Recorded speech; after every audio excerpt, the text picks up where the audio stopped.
Sir UT ప్రమాదం గురించి చెప్పారు. హైదరాబాద్ యూటీ అవుతే మన తెలంగాణ రాష్ట్రం పరిస్థితి ఏమిటి అనేటువంటిది వారు మన ముందు ప్రవేశపెట్టారు. తెలంగాణ ఉద్యమం సందర్భంగా కూడా హైదరాబాద్ యూటీ గురించి చర్చ వచ్చింది. హైదరాబాద్లో ఉన్నటువంటి ప్రత్యేకమైనటువంటి వర్గం కూడా యూటీకి సానుకూలంగా ఉన్నారు. ఆనాడు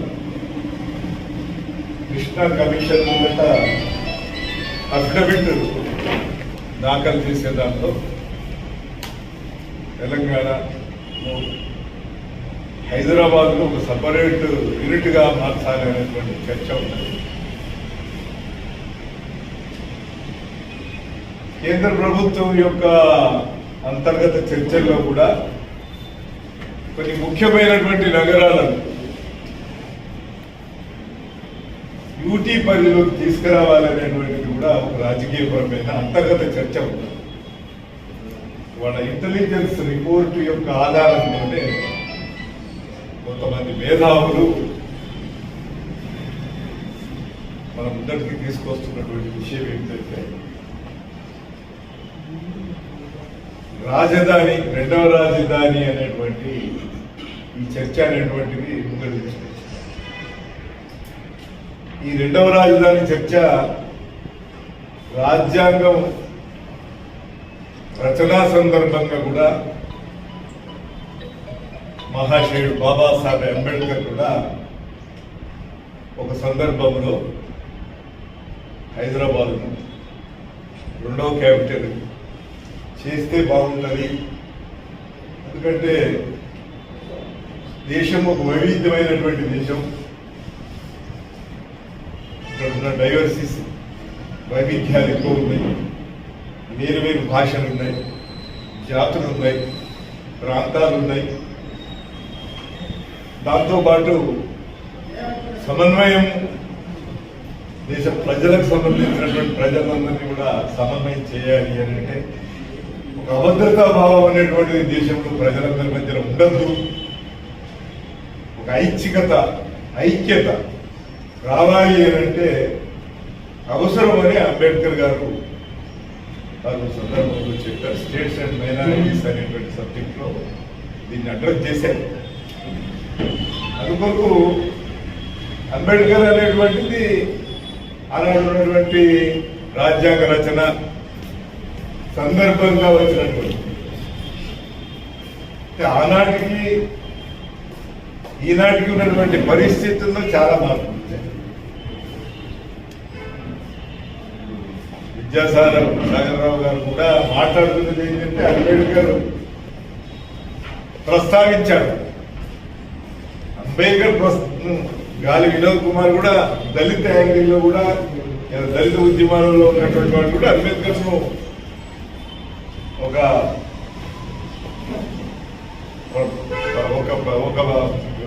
ఆయన మాట ఒక వాల్యూగా చూస్తారు కాబట్టి, ఆయన రాజ్యాంగ రచన చేశాడు కాబట్టి ఈ దేశంలో అంబేద్కర్ మాట్లాడాడంటే దానికి ఉన్నటువంటి హేతుబద్ధత గురించి ప్రతి వాళ్ళు ఆలోచిస్తారు, మనం కూడా ఆలోచిస్తాం.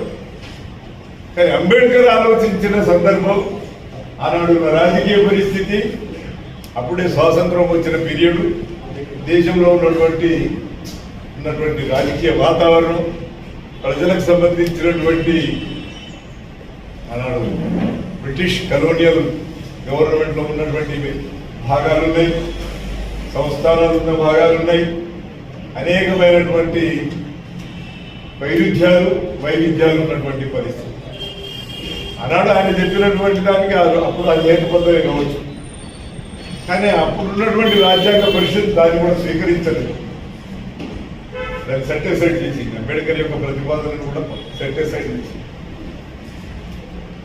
అయితే అంబేద్కర్ చెప్పినటువంటిది సెక్యూరిటీ యాంగిల్ ఉన్నది, కోఆర్డినేషన్ యాంగిల్ ఉన్నది, దాంతోపాటు ఒక వాలంటరీ యూనిటీ ఎట్లా అనేటువంటిది అడ్మినిస్ట్రేటివ్ యాంగిల్ కూడా ఉన్నది.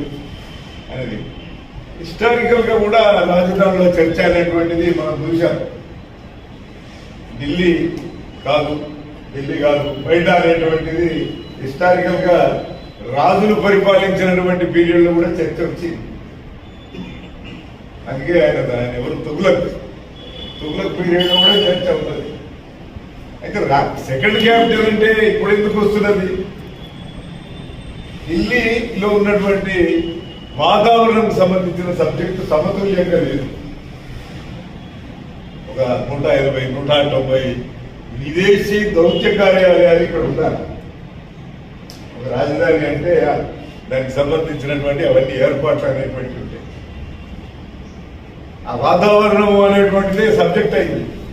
చలికాలం వచ్చింది అని అంటే ఏమి సమస్య, వేసవి కాలం వచ్చిందంటే ఏమి సమస్య, అన్నీ ఎక్కువే. ఢిల్లీలో వర్షాలు ఎక్కువే, వేడి ఎండలు ఎక్కువే, చలి ఎక్కువే, దాంతోపాటు కాలుష్యం ఎక్కువే. చుట్టూన్నటువంటి ఇండస్ట్రీస్ కానీ లేకపోతే పంజాబ్ హర్యానా చూస్తున్నటువంటి ఈ రైతాంగం మొత్తం ఈ గడ్డిని పంటకు సంబంధించినంత కాల్చి వేసేటువంటి విషయంలో కానీ, దాంతోపాటు ఈ రాజస్థాన్ ఎడారుల నుంచి వస్తున్నటువంటి ఎండ ఈ గాలులకు సంబంధించి కానీ, ఇవన్నీ కూడా వాతావరణం అనేటువంటిది అక్కడ అనుకూలంగా లేనటువంటి వాతావరణం కూడా ఒకటి ఉంది. ఇవాళ సెక్యూరిటీ యాంగిల్ పెద్ద ముఖ్యంగా సెక్యూరిటీ యాంగిల్ సరిహద్దులకు అందుబాటులో ఉండాలా, హెడ్ క్యాపిటల్ అనేటువంటి సబ్జెక్ట్ కూడా ఇప్పుడు ముఖ్యమైనది కాదు. ఎందుకంటే ఎక్కడో వాళ్ళు 4000 కిలోమీటర్ల నుంచి కూడా ఒక విలేజ్ ద్వారా ఎవరిని వాంటెడ్ వ్యక్తిని ఎగరగొట్టేస్తున్నాడు. అందుకే సెక్యూరిటీ యాంగిల్ ఎక్కడి నుంచైనా ఎక్కడైనా యుద్ధాలు చేయవచ్చు, ఎక్కడి నుంచైనా ఎవరినైనా కంట్రోల్ చేయవచ్చు. మన వెనిజులా ఇన్సిడెంట్ చూస్తే వాడు పోయి కిడ్నాప్ చేసుకొని పోయాడు ప్రెసిడెంట్ని. మరి దాని నుంచి ఏమీ నేర్చుకోవాలా? ఇలా ఎక్కడి నుంచైనా ఎక్కడైనా కొట్టేయాల్సినటువంటి పరిస్థితి ఉంది. సమన్వయం అనేటువంటిది కూడా ఇలా కమ్యూనికేషన్ సిస్టమ్ అనేటువంటిది పెరిగి ఉన్నది. ఇలా కమ్యూనికేషన్ అనేటువంటిది చాలా హై స్థాయిలో ఉంది. కొత్తగా వస్తుంది ఆర్టిఫిషియల్ ఇంటెలిజెన్స్ వస్తుంది, కంప్యూటరైజేషన్ వచ్చింది, ఆర్టిఫిషియల్ ఇంటెలిజెన్స్ వస్తున్నది. ఆర్టిఫిషియల్ ఇంటెలిజెన్స్ అంటే అసలు ఏదైనా విషయానికైనా జవాబు అనేది అందులో దొరికే పరిస్థితి. అందుకోసం కమ్యూనికేషన్ అనేటువంటిది ఇవాళ ఎక్కడున్నాం, ఎక్కడ అడ్మినిస్ట్రేషన్ చేస్తున్నాం, ఎక్కడ కేంద్రం పెట్టుకుంటున్నాం, ఎక్కడ పరిపాలన చేస్తున్నాం, ఇది ఏడుకోడరా అది ఏడుకోడరా, దూరమా దగ్గర అని చర్చ లేదు. కూర్చుండి రథం నడపగలిగిన పరిస్థితి. ఇక ఉన్నది ఏంటిది? కేంద్ర ప్రభుత్వానికి ప్రాబ్లం అంతా కూడా సీజనల్ ఆస్పెక్ట్ ఉన్నది, పర్యావరణ సమస్య ఆస్పెక్ట్ ఉన్నది, పరిపాలన ఆస్పెక్ట్ ఉన్నది. ఈ దేశాన్ని ఇలా 2 సార్లు అధికారం పోయి అధికారం వచ్చి మన 3వసారి కూడా అధికారం వచ్చి ఇప్పుడు కేంద్రంలో ఉన్న బీజేపీ ప్రభుత్వానికి ఉన్నది ఏంటి అని అంటే 2 సార్లు అయినా దక్షిణ భారతదేశాన్ని పట్టుకోలేకపోయింది. ఈ దక్షిణ భారతదేశాన్ని ఎట్లా పట్టుకోవాలనేటువంటిదే కేంద్రం దగ్గర ఉన్నటువంటి సమస్య. కేంద్రం వాళ్ళకు ఒక ఎజెండా ఉన్నది, ఆర్ఎస్ఎస్ బీజేపీకి ఒక ఎజెండా ఉన్నది. ఆ ఎజెండాను ఎట్లా ఇంప్లిమెంట్ చేయాలనేటువంటి సమస్యనే ఇవాళ ఉన్నది. అంబేద్కర్ యాంగిల్ కాదు, లేదా పరిపాలన యాంగిల్ కాదు, రాజకీయ యాంగిల్, ఆధిపత్య యాంగిల్, బీజేపీ యొక్క విస్తరణకు సంబంధించినటువంటి సబ్జెక్టులోనే ఇవాళ సెకండ్ క్యాపిటల్ అనేటువంటిది చర్చ ప్రధానంగా హైదరాబాద్ అనేటువంటిది. దీనికి కొత్తగా మనం చూస్తున్న ఈ మధ్యన మార్వాడి ఉద్యమం వచ్చింది. అగ్నెస్ట్ మార్వాడి ఉద్యమం వచ్చింది. ఆ మార్వాడీలంతా పోయి అమిత్ షా దగ్గర కూర్చున్నారు. ఇక్కడ ఉన్నటువంటి అనేకమైనటువంటి మార్వాడి నాయకులంతా పోయి అక్కడ కూర్చున్న పరిస్థితి. అంటే హైదరాబాద్ అనేటువంటిది డిఫరెంట్ యాంగిల్. హైదరాబాద్ మార్వాడి వ్యాపారం అంతా హైదరాబాద్ లో ఉన్నటువంటి 60% వ్యాపారం, ట్రేడ్, కంట్రోలింగ్ అంతా కూడా మార్వాడి చేస్తారు. లేదా మార్వాడి గుజరాతీ కేంద్రంగా ఉన్నది, మార్వాడి అనేటువంటి అడ్మినిస్ట్రేషన్ కేంద్రంలో ఉన్నది. అది ఒక గుజరాత్ కేంద్రంగా అధికారం ఉన్నది. కాబట్టి ఆ సెక్షన్స్, ఆ క్లాస్ అంబానీ అదాని ఇటువంటికి సంబంధించినటువంటి వాళ్ళకి సంబంధించిన ఆస్తులు వాళ్ళ పరిపాలన రాస్ యాంగిల్ ఉంటుంది, పొలిటికల్ యాంగిల్ ఉంటుంది. ఇలా ఆర్ఎస్ఎస్ బీజేపీ ఆధిపత్యానికి సంబంధించిన సబ్జెక్టు ఇక్కడ ముందుకు వస్తున్నటువంటి, ఎందుకంటే 2 సార్లు మొదటిసారి పరిపాలనలో ప్రజల మధ్య విభజనకు సంబంధించిన విషయాలు ప్రధానంగా ఉంది. రెండోసారి బీజేపీ ముందుకు తీసుకొచ్చినటువంటివి 370 ఆర్టికల్ తీసుకొచ్చి, దాంతోపాటు ఈ కామన్ కోడ్ అనేటువంటిది ఇంకా ఎజెండాలో ఉంది. ఇట్లా కొన్ని ఎజెండా వాళ్ళకి హిడెన్ ఎజెండాకు సంబంధించినవి ఉన్నాయి, అది అన్ని పూర్తి చేయాలి. ఇప్పుడు రాజ్యాంగం మార్చాలనేటువంటిది ఎజెండా ఉన్నాయి. 5 రాష్ట్రాల ఎన్నికల తర్వాత రాజ్యాంగాన్ని మార్చేటువంటి హిందూ రాజ్యంగా కాన్సెప్ట్ అనేటువంటిది ఎట్లా తీసుకురావాలా, ఈ సెక్యులర్ సోకాల్డ్ సెక్యులర్ అనేటువంటిది ఈ దేశంలో హిందువులు కానటువంటి వాళ్ళు ఎట్లా వాళ్ళను ఎట్లా నియంత్రించాలనేటువంటిది, హిందూ కాన్సెప్ట్ ఎట్లా తీసుకురావాలో, మనువాదం ఎట్లా తీసుకురావాలనేటువంటి కాన్సెప్ట్ కూడా వాళ్ళకు ఉన్నది. అందుకొరకు ఎన్ఆర్సీ అనేటువంటిది కూడా ఇక్కడ సిటిజన్షిప్ అనేటువంటిది కూడా ఒక సమస్యగా ఉన్నది. ఎస్ఐఆర్ అనేటువంటిది కూడా ఇవాళ తీసుకొచ్చి చర్చ చేస్తున్నది. అన్ని రాష్ట్రాల్లో కూడా ఎస్ఐఆర్ దొంగ ఓట్లు అంటే ఇమిగ్రెంట్స్, వలసలు వచ్చినటువంటి వాళ్ళు, విదేశాల నుంచి వచ్చినటువంటి వాళ్ళు, ఏ దేశాల నుంచి ఎవడెవడో వచ్చి ఇక్కడ ఉంటున్నాడు అనేటువంటి పేరు మీద ఇక్కడ ఉన్నటువంటి మైనారిటీస్ మీద ఒక అటాక్ చేయాలనుకుంటుంది. క్రిస్టియన్స్ మీద అంత అటాక్ దాని మీద జరిగింది. కొన్ని నార్త్ ఈస్ట్ లో క్రిస్టియన్స్ మీద అటాక్ ఉంటే ఉండొచ్చు, కానీ దేశవ్యాప్తంగా కూడా మెజారిటీ మైనారిటీస్ మీద, మైనారిటీ ఓట్ల మీద వాళ్ళు అటాక్ చేసేటువంటి పద్ధతి అనేటువంటిది బీజేపీ ప్రభుత్వం. ఎస్ఐఆర్ యొక్క ఉద్దేశమే వలసల సంబంధించినటువంటి విషయం, విదేశస్తులకు సంబంధించిన సమస్య, సిటిజన్షిప్ సంబంధించిన సమస్య, వాళ్ళ దొంగ ఓట్లు అనేటువంటి సబ్జెక్టును ముందడి తీసుకొచ్చి ఈ ఓట్లన్నింటినీ సరి చేసేటువంటి పద్ధతి, అట్లా ఓటును సరైన ఓటా కాదా అనేటువంటి దానికి ఒక అనేకమైనటువంటి కొన్ని 8-10 ఆధారాలకు సంబంధించినవన్నీ కూడా తీసుకొచ్చి ఇవాళ ధృవీకరణకు సంబంధించిన సబ్జెక్టులు తీసుకొచ్చి, అంటే అనేక సమస్యలను బీజేపీ ఇవాళ ముందరికి తీసుకొచ్చింది. ఇక మనం వాస్తవ స్థితిలోకి పోతే 10 సంవత్సరాల పరిపాలన చూసాం. నినాదాలు ఏమి ఇచ్చాం?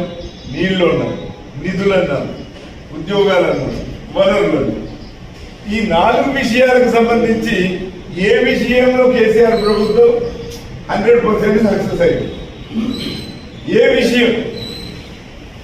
ఉద్యోగాలు ఇచ్చాడా? అది నీళ్ళ సమస్య, నిధుల సమస్య, అప్పులతోనే వ్యవస్థ ఉంది. తెలంగాణ ప్లస్ రాష్ట్రం అని చెప్తున్నటువంటి ప్లస్ ఎక్కడ ఉన్నది? బడ్జెట్ లో ప్లస్ ఎక్కడ ఉన్నది? అన్ని అప్పులతోనే నడుస్తుంది. ఇక వనరులకు సంబంధించి కొలగట్టే చర్చ రోజు నడుస్తారు. ఎవరు పాలకులైనా నీళ్లు, నిధులు, ఉద్యోగాలు అనే పెద్ద ఎత్తున గుర్తించి నినదించినటువంటి తెలంగాణ ఉద్యమం, 15-20 సంవత్సరాలు జరిగినటువంటి ఉద్యమం. ఆ ఉద్యమం నాయకత్వాన్ని, ఆంధ్ర నాయకత్వాన్ని తొలగించగలిగింది, కానీ ఆంధ్ర కాంట్రాక్టర్లను తొలగించిందా? ఆంధ్ర పెట్టుబడిదారులను తొలగించిందా? ఏది మార్చింది? ఇక్కడ ఉన్నటువంటి అన్ని కూడా కామన్ మ్యాన్ కి సంబంధించిన సబ్జెక్ట్ ఏంటి? ఇవాళ ఉన్నటువంటి వివిధ వర్గాలు, వివిధ సెక్షన్స్ సమస్యలు యాసిటీస్ ఉన్నాయి. రైతుల సమస్య అది కేంద్ర ప్రభుత్వం పరిధిలోనే ఉన్నది, అది పరిష్కారం అపరిష్కృతంగానే ఉన్నది. మరి ఒక రైతు సమస్య మీద కూడా ఏమైనా తీర్మానం చేసి ఇక్కడ ఉన్న రాష్ట్ర ప్రభుత్వం ఒక ప్రత్యేక ఉద్యమం ఏమైనా నిర్మాణం చేస్తుందా? లేబర్ కోడ్ సమస్య ఉన్నది.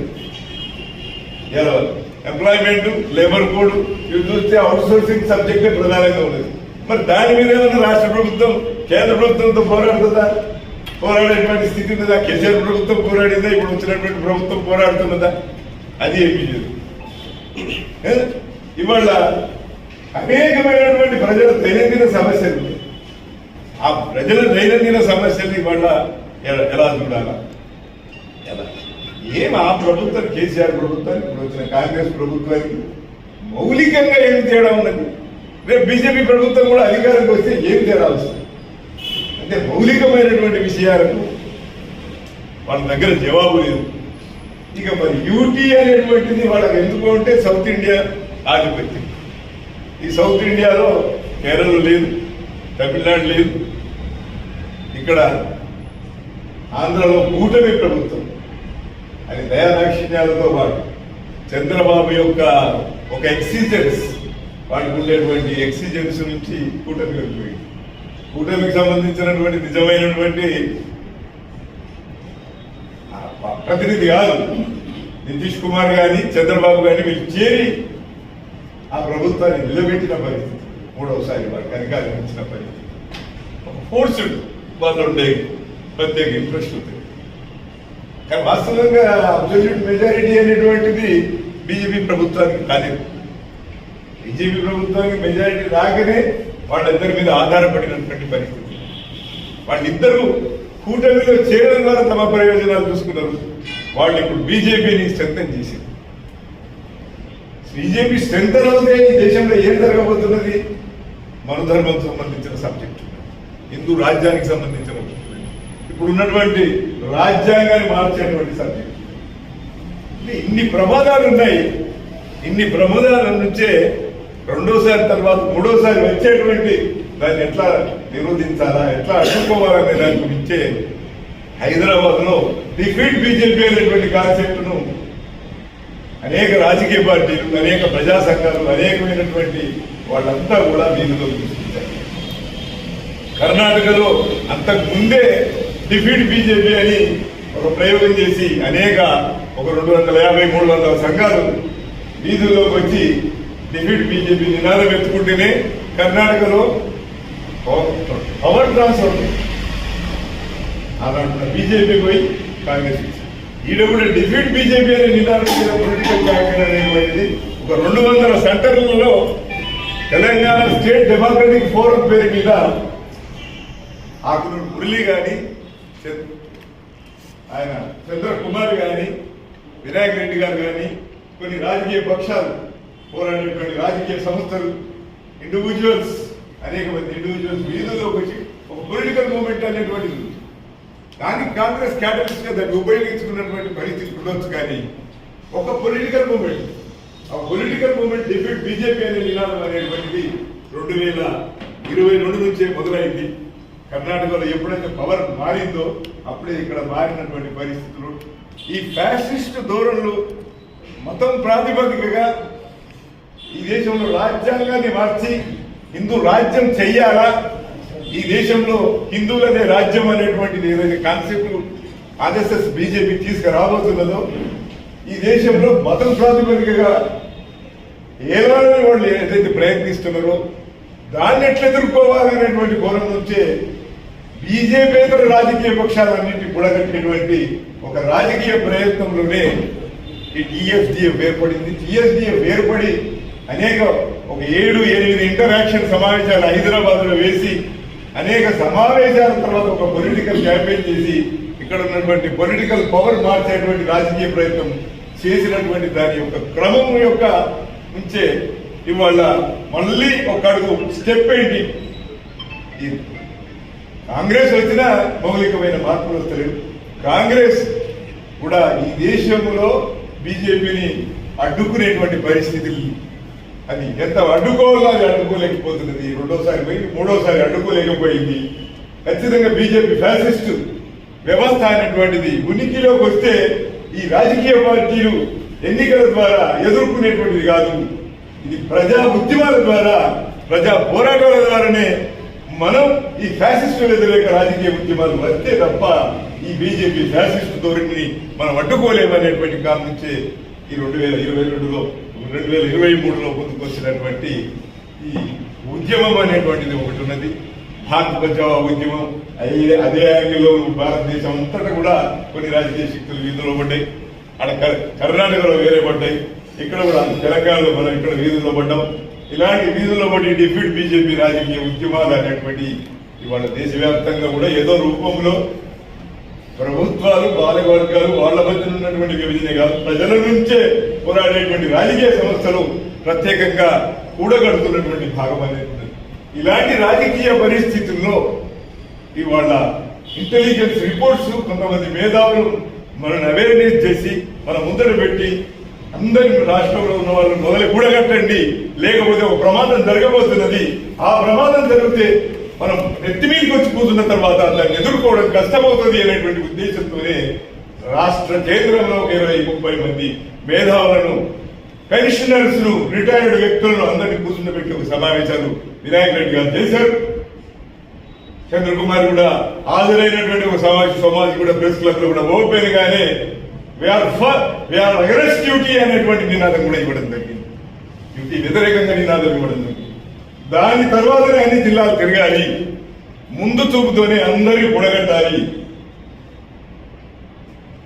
ఈ బీజేపీ ఫ్యాసిస్టు ధోరణికి వ్యతిరేకంగా యూటీ వస్తే ఏమవుతుంది, హైదరాబాద్ యూటీ వస్తే ఏమవుతుంది, రాష్ట్ర ప్రభుత్వ స్థానం, కేంద్ర ప్రభుత్వ స్థానం ప్రభుత్వంలోకి వస్తుంది.